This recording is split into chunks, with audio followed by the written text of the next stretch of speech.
Hello and welcome back. 17,071 for the Nifty. A hint of recovery coming in, but nevertheless, we're down 1.5% in line with what global markets are indicating. Dr. Ramesh, CMD at Rainbow Children's Hospital, is now with us. So tell us about your occupancy trends. In Q1, your average revenue per bed has decreased to 52,000.6 in Q1 versus 59,000 earlier. What is the occupancy level and what are the average revenue per user bed trending at? Well, our occupancy levels have significantly improved in the current quarter. So because there's so much of secondary care pediatrics because of season, usually our second quarter is we score a pretty good occupancy. But however, that the RPOP was last year was actually a discounting COVID over 52,000. So what we expect is that when you have too much of a secondary care pediatrics, our RPOP will be kind of a little probably lower than that. So this is what we can say at the moment. So Dr. Ramesh, for the entire year, what sort of occupancy level should we expect? Somewhere around that 55% mark would be a good guess? I'm sure, I think we would reach that figure. Yeah, we would definitely reach the pre-pandemic occupancy levels. For the current year. Pre-pandemic level would be achieved in terms of occupancy, but Dr. Ramesh also wanted to understand from you what's your entire capex plan, what bed addition you have in mind for this year, and also would it be an acquisition, a brownfield route, or are you setting up greenfield facilities?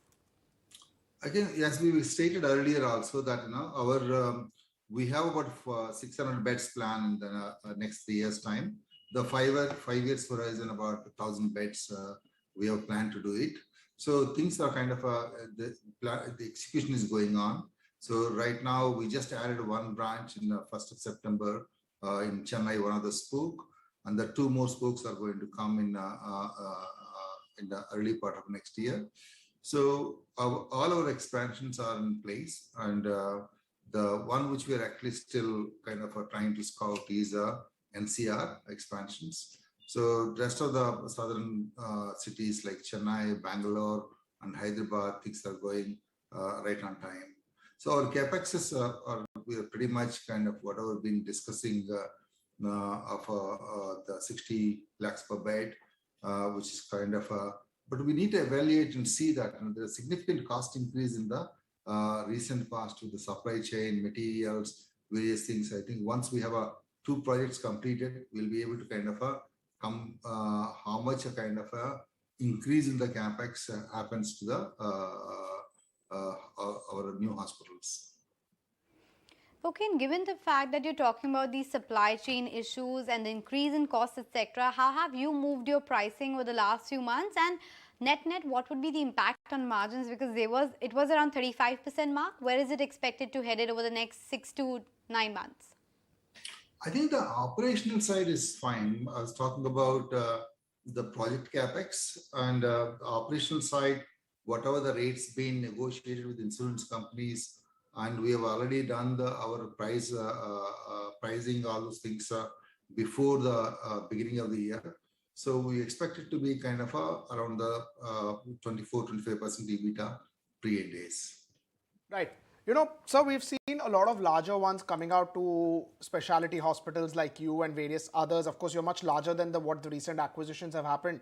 But are you looking at tie-ups with bigger hospital, any sort of M&A? Because it's really about size now to control the cost. And that is something which all larger hospitals are looking at. And, you definitely add a specialty to any hospital if and when that MOU or M&A could have happened. So are you getting a sense that such moves would continue in this sector? So we had a number of opportunities to do a shop for us to operate a children's one.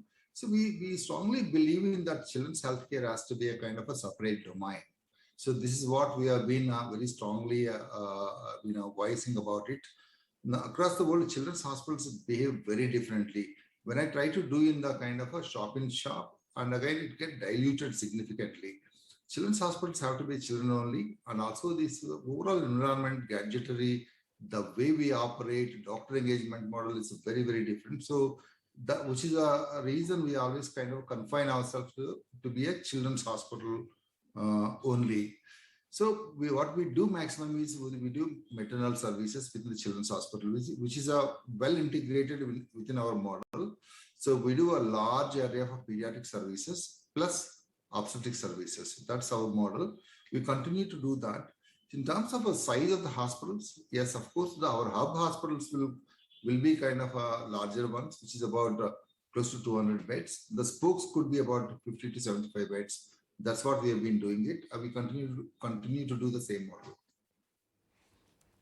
All right, sir. M&As, in terms of M&As, I think, we look at opportunistic. I think it's very important is that, the philosophical alignment and also that the where we can add the scale, there are the important factors for M&As. However, kind of we would look forward for any opportunistic M&As. So much, sir, for explaining to us. Always good to get perspective.